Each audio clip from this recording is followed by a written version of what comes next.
Welcome to A Cup of Gratitude with Amanda Schaefer. Hi, I'm your host, and I'm so glad you stopped by. This podcast is really for anyone, anywhere, anytime. And it's about taking a moment to slow down and look around and actually see all of the good things that are there. There's no question that asks, is your cup half empty or half full? But I think a better question is, what's in your cup? I mean, a drop of gratitude will benefit your life unimaginably more than a full cup of anything else. So let's settle in and take a look at how we can shift our focus and embrace the joy and the wonder of the life that we have. And once you start, you won't be able to stop seeing the good.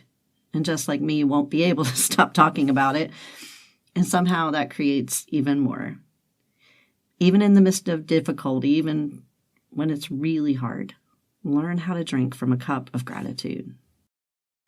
Welcome. Today we are talking with Jenna. She is a wife, a mother, a clinic social worker who enjoys helping others. She has a 2-year-old son who is recently diagnosed as being on the autism spectrum. And she's currently pregnant and is expecting a baby girl in July of 2021. Welcome, Jenna. Hi, welcome. Thanks for having me. Thanks so much for joining me. I'm really looking forward to our conversation. Me too, yeah. So I wanted to start out with the beginning. Okay. Could you tell us just a little bit about your childhood? Yeah. So I grew up in like the outside of the Philadelphia area. I'm the oldest of 3 girls. My whole family, our first names start with J. So we're the J family. Oh, wow. Yeah. I grew up in originally Glenside, and then around when I was 6, we moved to Willow Grove. We grew up like going to church, on Sundays off and on. And, it was a pretty good childhood. I would go to preschool. My mom was a stay-at-home mom, and my dad worked as a salesman for a lumber company. I have 2 younger sisters. One's 3 years younger than me, and one's 7 years younger than me. And we're pretty close now. We used to fight a lot when we were little, but that's something for you. But you're the older child, so yeah, you're the oldest. Yes. Okay. It sounds like a very nice childhood. Yeah, it was good. Yeah, it was. So when did you first become interested in psychology? So I would say I think in high school, I took a course they had offered called like behavioral science, I think at the time. Uh-huh. And all of a sudden I was like, wow, like this is so interesting. I really, really love this. And then I had the opportunity to take like AP psychology in high school, and I liked it really well in that. And I just was like, wow, this is great. Okay, yep, I think this is so interesting to me. This is, I think, what I want to do. And then I went to college and majored in psychology, and I was, trying to figure out different avenues about like, should I become a psychologist? Should I be a therapist? I think I ended up going, because I was trying to figure out if I wanted to, I think at a time I wanted to be a school psychologist. So I ended up actually going back to my high school and doing a kind of like 1-day internship with the guidance counselor. And she was like, I really strongly suggest like I tell everyone they should get a degree in social work because it's a lot more broad. You can do a lot more with it. If you get a degree in like school psychology, right, that's the type of job you can get. So I was like, oh, okay. I didn't really think about it. My mom actually, studied social work. I think so at the time. I was like, I don't want to do social work. That's what my mom did.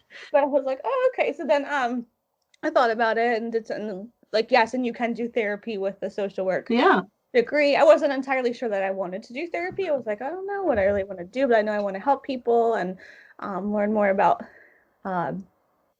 how people work, and like I always loved all those like personality tests you can take online. Like, yeah, there's so many different ways that you can go. My daughter is a psychotherapist, and she specializes in anxiety and trauma and addiction. And, she went through the same thing. She just really liked psychology. And then she had to figure out what's my particular niche.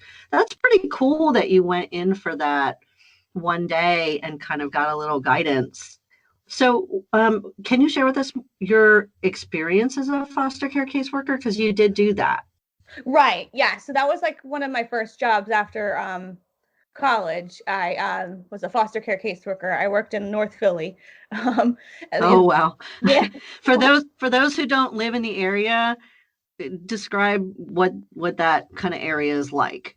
Yeah. So North Philadelphia, it tends to be, there's a lot of like crime, and a lot of poverty. Yeah.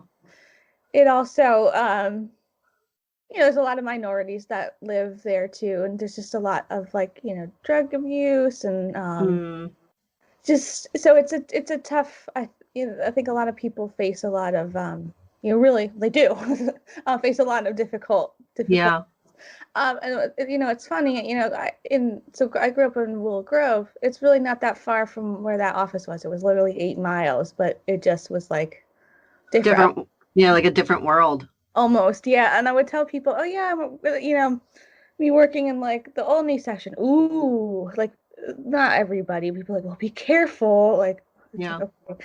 I was just like, well, I really want to help people, and I think people need help. The kids need help, and that. So, yeah, it was tough. So like I think I would have like a caseload of like 15 kids. Like sometimes there were siblings, but I would be responsible to. So if they were in foster care, so if they were staying with a family that they're not related to, their birth parents were entitled to have, depending what the court said, but supervised visits. So I would have to kind of like coordinate that, like.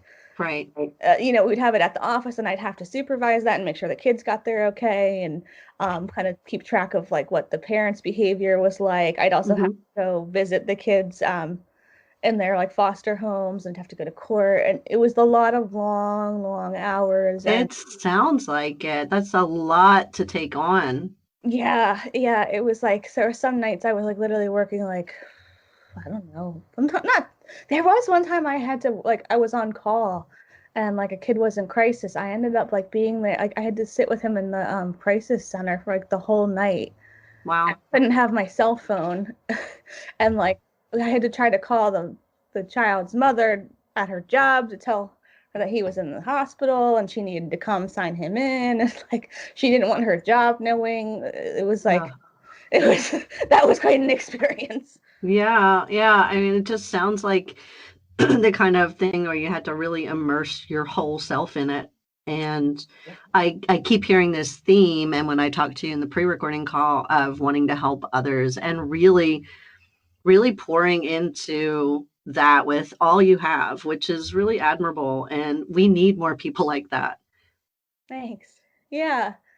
I mean, it was definitely difficult, but I'm really grateful for the experience. And I think it really kind of, in a way, like toughened me up. Like, okay, I can do hard things. I can. Yeah. Even when people are like, oh, I don't know if you can do that. Well, that's what I wanted to ask you. Like, what do you think? Because people always have something to say, no matter what you're doing. You could be going to the park and having a great day and they still have an opinion. But especially when you're doing something hard, what do you think God was teaching you at that job?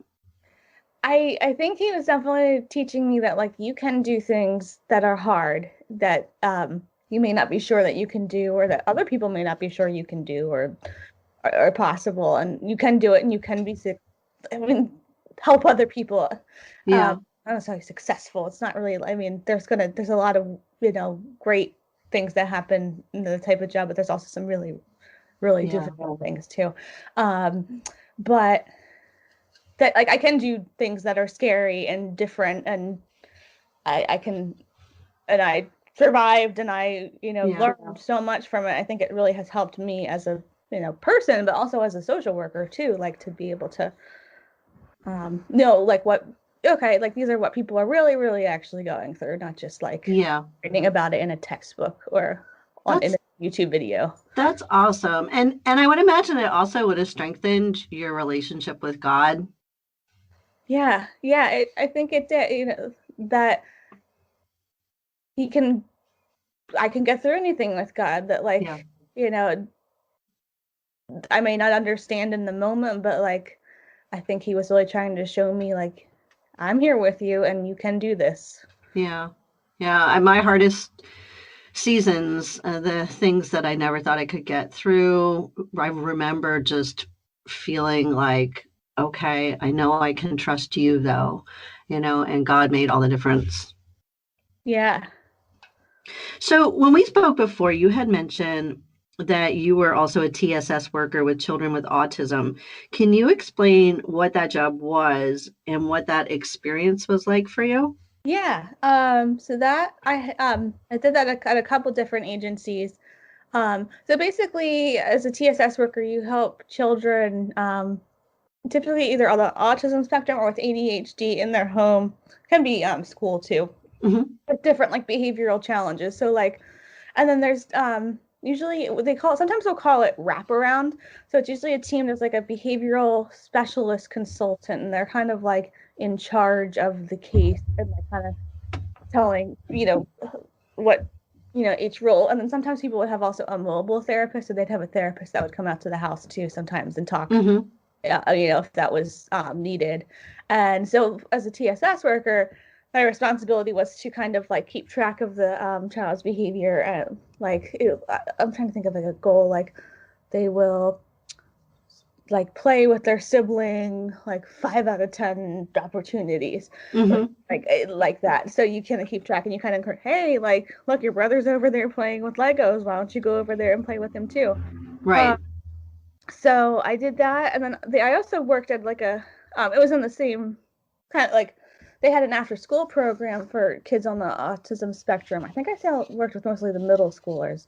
um, and it was just that like they would come after school and like kind of like they did this whole like curriculum about learning how to like about social skills and how like Oh, okay, that's great. yeah, like, okay, you need to give people their space, and when you meet somebody, you say hi, you give them eye contact, Yeah. like things that like, people that are neurotypical don't think about. Like I don't remember learning this, but like, Absolutely. And you know what? It's so important. I have a special needs brother, and I just remember all the different things that we had to teach him as a family because they didn't really have that in school. And I remember teaching him how to make change. I remember teaching him how to drive, crazy things. But as a family, we had to kind of come around and support, but not everyone has that.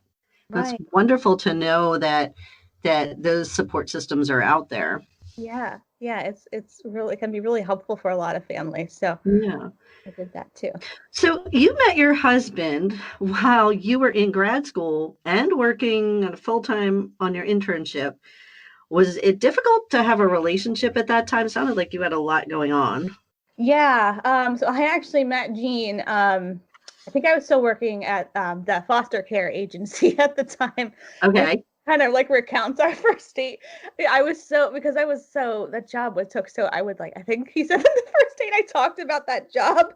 Like, I'm like, I'm surprised you didn't like run for the hills and say, okay. But he said, no, I could, yeah, you talked a lot about it. But he said, I could tell that you really loved helping people, and you had a heart for it, and so that drew me to you. I'm like, oh. Oh, So yeah, so we started dating around the end of 2013, and then yeah, so I started dating him a few months until when I started grad school, and then yeah, I did some internships, and then my second internship was at a psychiatric hospital.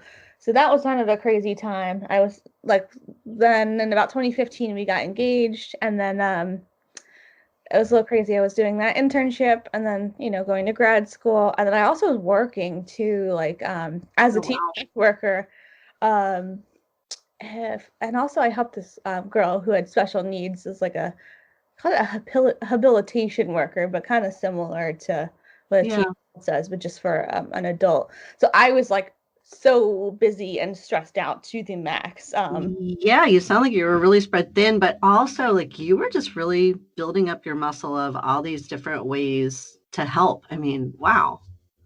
Yeah, I never thought about it like that, but yeah, I guess that's true. Well, as somebody listening, which is what I try to do on these episodes, that I see themes that sometimes people don't even see in their own lives. But in talking with you, I've seen that you're a planner, but you're also just someone who has so much compassion and wants to literally encourage and help and build up others. Oh, yeah, thank you. So during this time, you guys ended up getting engaged and you had to plan a wedding mixed in with all of that other stuff. Like, what Yeah. was that like?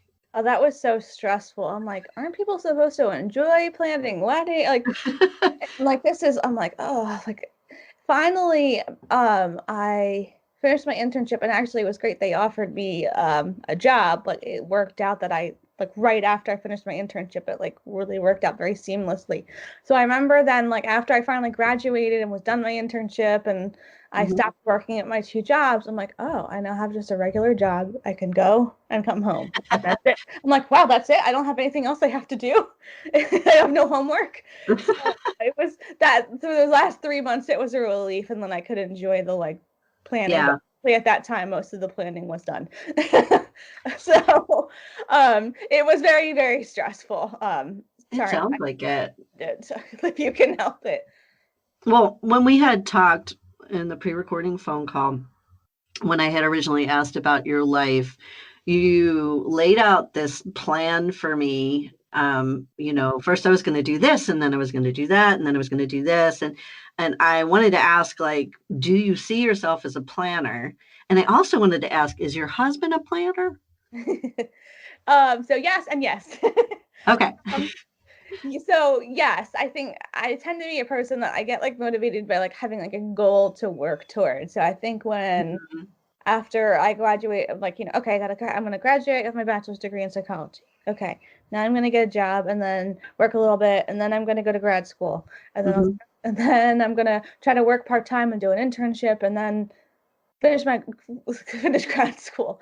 And then after I got to, finish grad school and got my job, I'm like, okay, I want to become get a clinical license, which is basically where like you can independently practice as a social worker, or therapist. Right.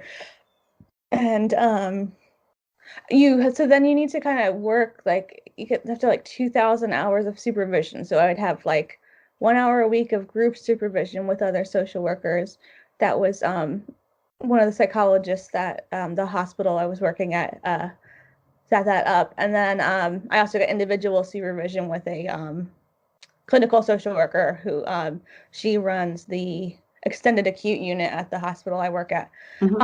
So I did that for 2 years. And then I'm like, okay, you know what? I've been putting my career like as the forefront for so long. At that point, Jean and I had been married for a couple years. And I was like, okay, let's start trying to have a baby. So then I got pregnant, and then I was like, oh, so I focused on that. And then I went back to work 3 months later. So that was, a difficult transition too. Yeah. You didn't tell me though, you said, yes, your husband's a planner. So like, was that a good thing that you're two planners together?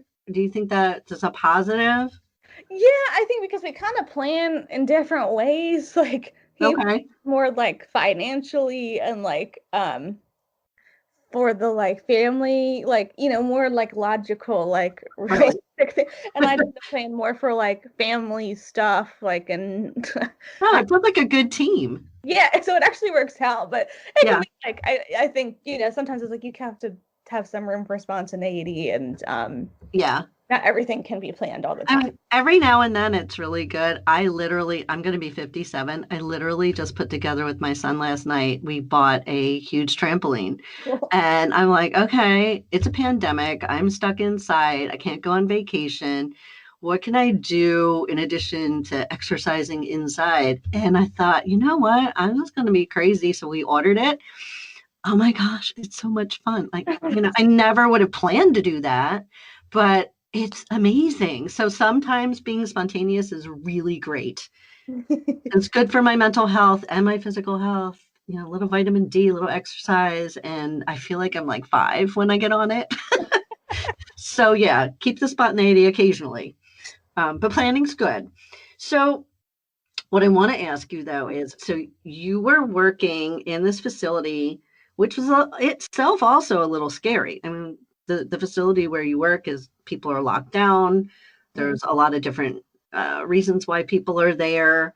I think it's another place where God was kind of, hey, you can do this. Once you got comfortable there and you were okay with it, then the pandemic came. So what was that like? Because I know with the pandemic, even people that weren't having any mental health issues really started to have them. What was that like for you? Yeah, so kind of the timing of that was funny. I ended up getting my hours done in November, my clinical hours in November of 2019, and then I took the exam, and then I passed. So then in like January of 2020, I left that because then I started to feel like, you know what, I think I do want to be a therapist. I want to try to work with people on a longer term basis. I want to be able to spend more time with my son. So I left that job and then I got a job as a therapist. So I had about 1 month of like being a normal therapist, of going into an office and working with people. And then the pandemic hit. Wow. Wow. So I think in the beginning, people were just freaked out and didn't know what to do. So a lot of people were canceling. So I was kind of almost like unemployed at a bit. I think I did apply for like Yeah. partial unemployment because I'm like, my caseload is down. Now that is a completely different story. Yeah. But yeah, I think in terms of how it's affected people's mental health, in the beginning, I think people didn't know what to do. And then I would say by the summer, fall, all of a sudden we started getting like a ton of referrals, and I've been very, very busy with work since the fall. Like, you know, I work at a couple different private practices, and I know they all have wait lists. The one, it's a very long wait list. It's crazy. Yeah. Yeah. I heard everyone's really inundated. Did it make you anxious to have like everything change like that? Yeah. It was like, man, because I was like, oh, great, I get to spend more time with my son. I can take him to the park and the library, go to my mother's group at church, and then all of a sudden it was like, oh, we're stuck inside. Like, Yeah. like, so that was interesting. Like, it just was like, oh, wow, okay, like, this is weird. Yeah, I can't imagine what that was like. How did you reach out to God at that time? I just, I tried Or to. did you? I mean, some of us just kept plodding on and didn't even bother. We were just so consumed with all that was changing. I mean, I think it, honestly, if I'm truthful, like I think I probably did just plod on, and then like, oh, like, Yeah. because it was really hard, because then I thought, churches were closed. Church was all just virtual, like every church. Like, you couldn't be open because of, Yeah.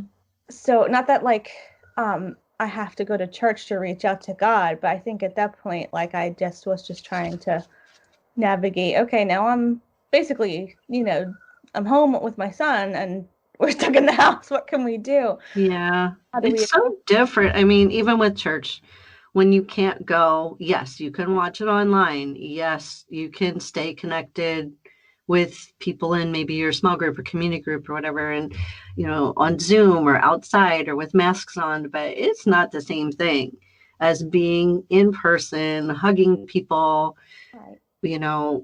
chatting afterwards, worshiping together. It's just a whole different thing. And Yeah, you can feel disconnected, I think, because of the screen. absolutely. And it just like it was, I think, also kind of like a lonely time too. Like, Yeah, for me too. I think for a lot of people, like, and then so even my clients, a lot of them, I see a lot of like, you know, kids and teens, and I think they've had to go through a ton of changes with just school. Like, okay, all right, school's canceled. Okay, it's virtual now, and then like they would kind of switch. Okay, now Yeah. you do hybrid. Oh, now you need to go home because like we do school from home because of Christmas. I think they've kind of calmed down with that since the numbers are but like they've really had to adjust, and I think it's really taken a toll on their mental health, like for sure. Yeah. What was it like trying to, especially with younger kids, have a Zoom connection while you're trying to to talk with them? Yeah, it was a challenge. I was like, ooh, what do I do? Like, so I started kind of really, scraping the internet and like other like therapist Facebook groups for like ideas of interventions, and Mhm. virtual playrooms are great because I do play Yeah. therapy with the younger kids, and Yeah. it's not the same. Virtual playroom is not the same as the playroom at the practice I work at, but it was and it's hard to keep their attention, and they went, oh, can I watch Yeah. YouTube videos? Games, like, Yeah. yeah, I do try to incorporate lots of games and movements, but it gets like, after so long, like, and Sounds like a real challenge. yes, it definitely is and was a Yeah. challenge. Yeah, I think some of these things when we look back are going to see that we got stretched in ways that we never would have that really probably benefited us on being creative, problem solving, and, finding the way to make it work. Yeah, When absolutely. everything's just going okay, you just do it the same way, right? Right. So once you were home more, you said that you noticed that Isaac, your son, stopped talking. What did you think was happening and what did you do?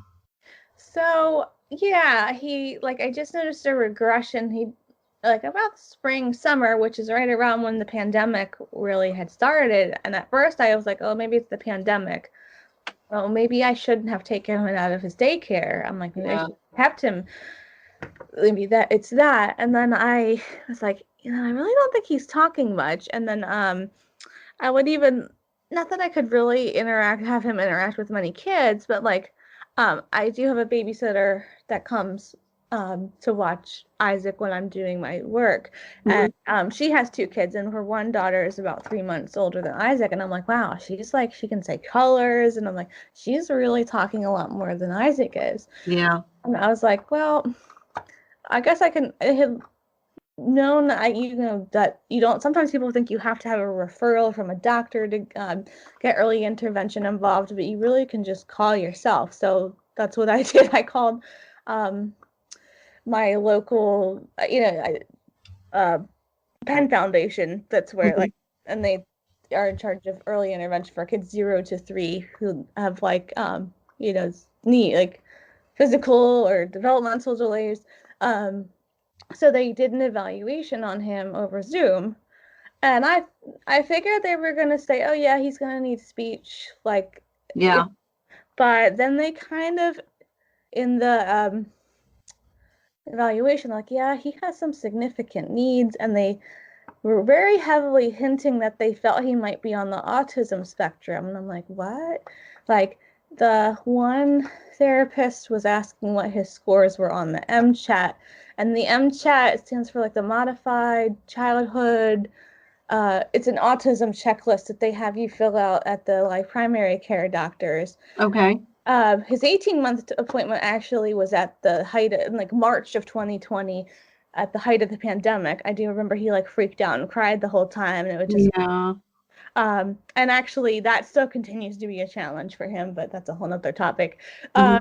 Um, so then they basically heavily implied that he was on the autism spectrum, and I was like, what? Like, Wow. and I was like, and that I should have him see a developmental pediatrician for an official diagnosis. And so I felt very like, honestly, like, how could I, like, very upset. And I'm like, how could I have missed this? Like, I worked with kids on the autism spectrum. Like, how did I miss this in my own child? Like, I felt, Well, honestly felt stupid.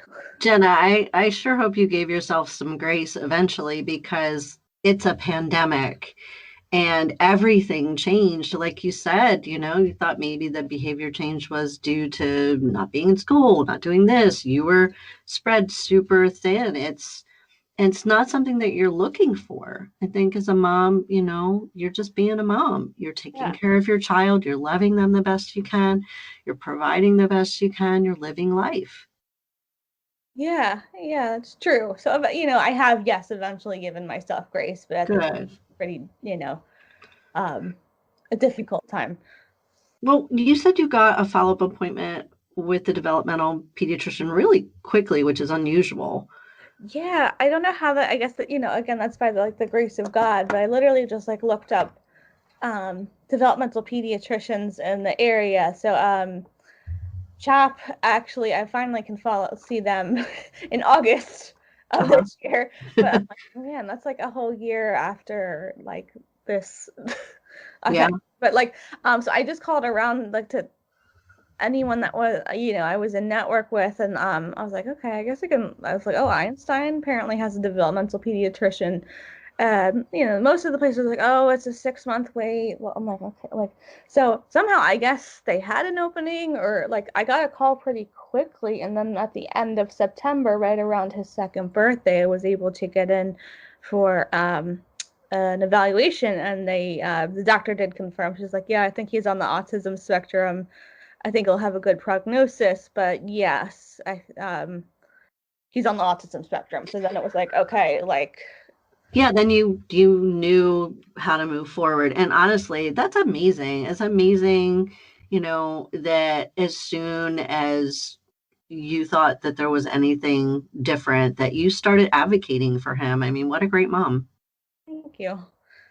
Well, you're welcome. It's true. When you hear people telling their story, I think sometimes they downplay certain things that other people see differently. I see you as a total mama bear.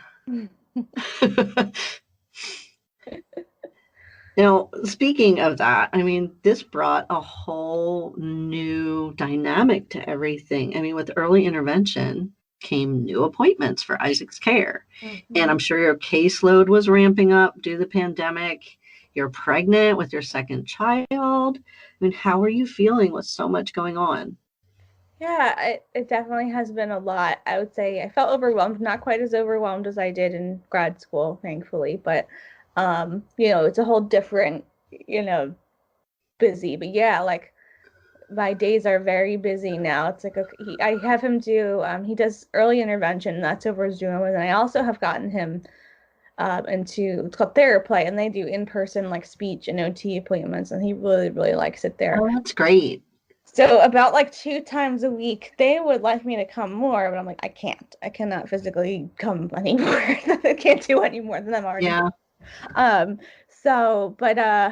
Yeah, so basically my mornings are kind of devoted to his therapy, and then yeah, he just has a lot more appointments, and then my caseload has really ramped up. So then by I usually see clients from 2 to 8-ish, some, Monday through Friday. So then I'm here with him in the morning, and then he has, and the babysitter comes, and then I'm working sometimes at home throughout, and then I do go in the office a little bit for in-person clients. And you're pregnant. I mean, Yeah. I remember being pregnant is really hard. It's tiring.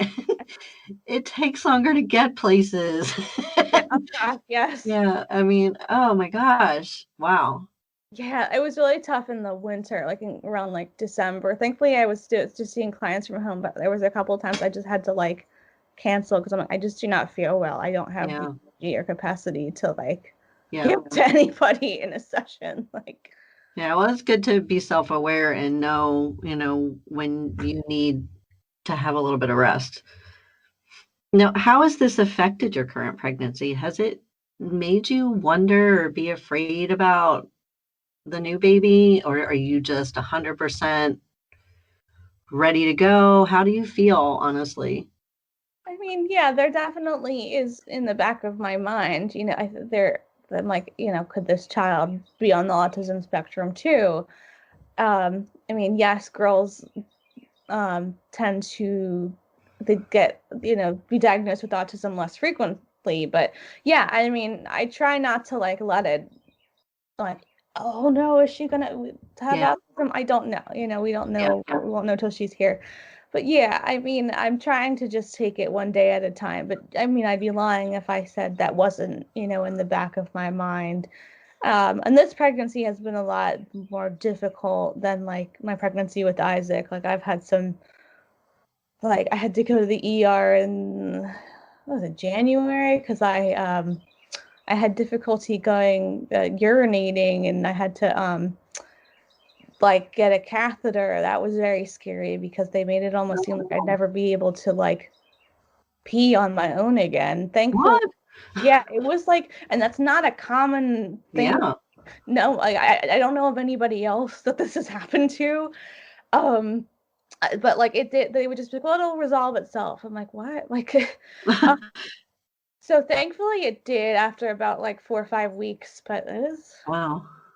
like, yeah, that was tough. And then, um, more recently, like I've been told that like one of the baby's head measurements is small, and that could, like it could be something like they're not saying it is yet. I have to go for another follow-up, but it could be something called craniosynostosis, where like the baby's, like, you know how babies have soft spots. Yeah. So, what, like when this happens, usually like one of the baby's soft spots, or sometimes multiple ones, they kind of like harden up into bone, I think, before they're supposed to. So then Yeah. brain is still growing, but then it kind of makes the head an odd shape. So right now the shape of the head is like kind of oval shaped. So if it is that, then after she's born, she will have to have like surgery on her skull to get that corrected, and we'll have to wear a helmet. So that's scary, thinking about, okay, my baby might have to have surgery on her skull. I mean, I'm trying not to like, that's what it is, because I don't know Oh, yet. absolutely. And they don't either. I mean, they do their best. When I was pregnant with my son, I had way too much amniotic fluid and I had to have an ultrasound every week. It Oh, was crazy because they had to keep track of it. And the final results were fine, but what was proven over time was that I just had too much amniotic fluid, but some of the other choices were immediate. As soon as I would have had him, he would have had to go into surgery for all these different things. And they do their best, but I mean, honestly, at some point, we do have to try to turn those anxieties over to God. yeah. And I feel like when I listen to a lot that's happened to you, I feel like God is building up your muscles in the area of trusting Him versus or over being anxious. Yeah, I think that's really, a lesson that has been, God has been trying to push into me time and time again, that like, you think you're in control, but you can't control all these things. You need to like give it up to me, and to like, cast your fear and worries onto me, and I will be here with you. Yeah, and I feel like He's provided for you so perfectly in so many ways. I mean, do you think that you've acquired all of the education that you have and your experience from all the different jobs that you've had, not just for your job, but as a provision from God to be Isaac's mom? Yeah, I do. Because, many other parents don't have that, like, experience in mental health and psychology, like, to know that. So I think it really has helped me, like, to, okay, know what to do. And I think it also has helped as a social worker to kind of know what resources are out there, and how to Yeah. get him connected to like early intervention and into the developmental pediatrician. So yeah, I think, you're right. I think God, equipped me with some of these skills, sure, to help my clients, but also to help my child. Yeah, I mean, one of the things you had said when we talked about you being a planner in the pre-recording call is that you loved doing treatment plans and you loved like kind of figuring out, the goals for your client. And I said, "Oh yeah, because you're a planner." And you went, "Oh yeah." Like so I think it's really neat because you have all of these tools in your tool belt to use as his mom to do the very best. And I think that's amazing. Yeah. Yeah. Thank you. It's really powerful when you think about it, that you have all of the things that he needs to be. You're like his mom on purpose. You're his perfect mom.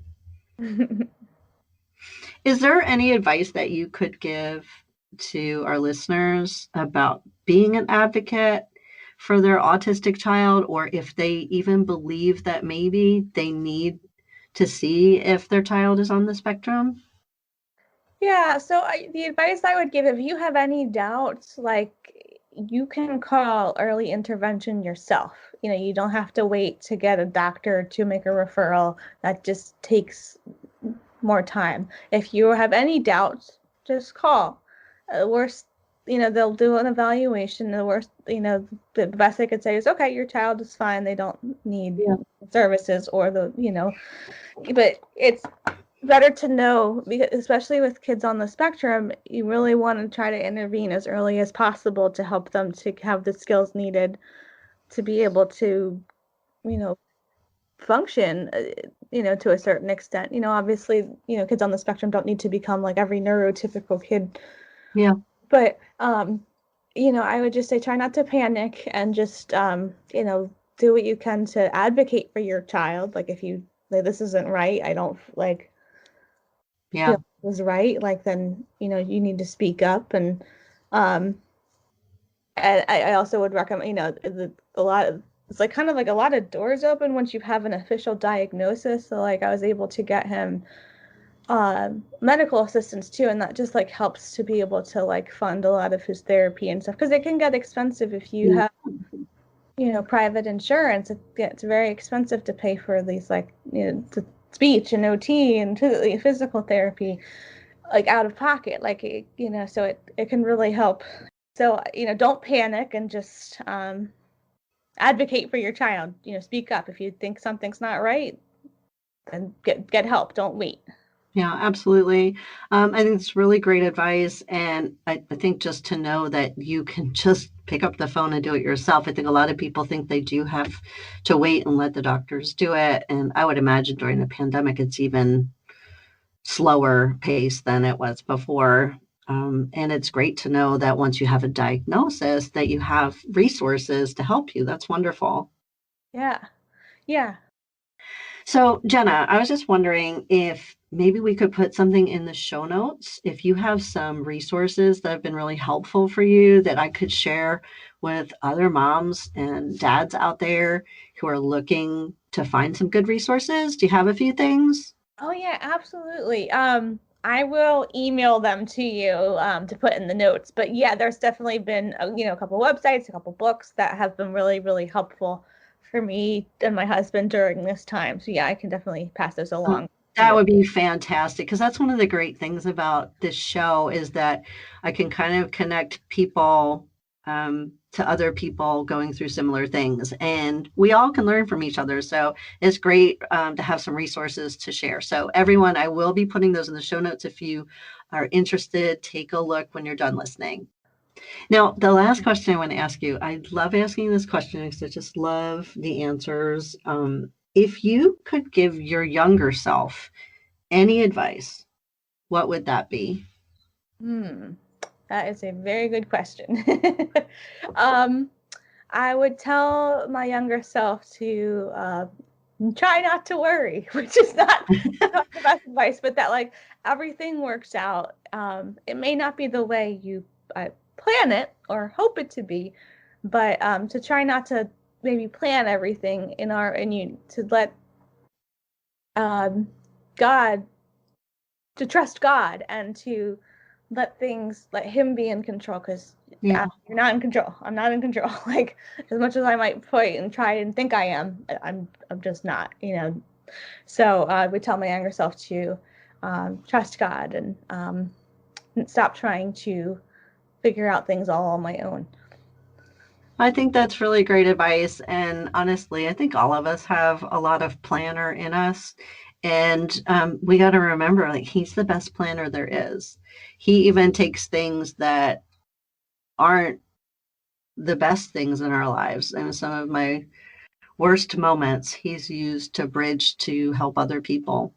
And honestly, I wouldn't change them, because the way that I've been able to connect to somebody else and help through the way he poured through me and has changed me because of what Jesus did, like, has changed the trajectory of other people's lives just through my story. And I think it's wonderful that you were so willing to share with us and be vulnerable with your story, because I think it's going to help a lot of people that are going through what you went through. Yeah. Thank you. And I can't wait. So I'm very excited. I'm going to be keeping you in prayer for the rest of your pregnancy and looking on social media, since we're friends, for when the birth comes. When were you due again? I'm due August 1st. Oh, it's coming. And I wish you the best, and I'm so excited for you and your family. And I'm just so grateful that we got this time to talk. Yes, thank you so much for having me. This has been a really, really awesome experience, and I appreciate having a platform to be able to tell my story. Well, I'm so grateful that you were willing to, and I hope you just have a great day. Thank you. You too. All right. Thanks. Bye-bye. Hey, so I just want to thank you so much for spending your time with me. And I want to challenge you to go out today and to just take notice and to stop and really look around and find at least one good thing, one thing to be thankful for. You know, if you do that today, you're going to find so many more things tomorrow without even trying. Because once you start, you begin to see what's always been there. And if you need a refill, you can come join me again for another cup. Make sure to subscribe and have an awesome day, and go be grateful.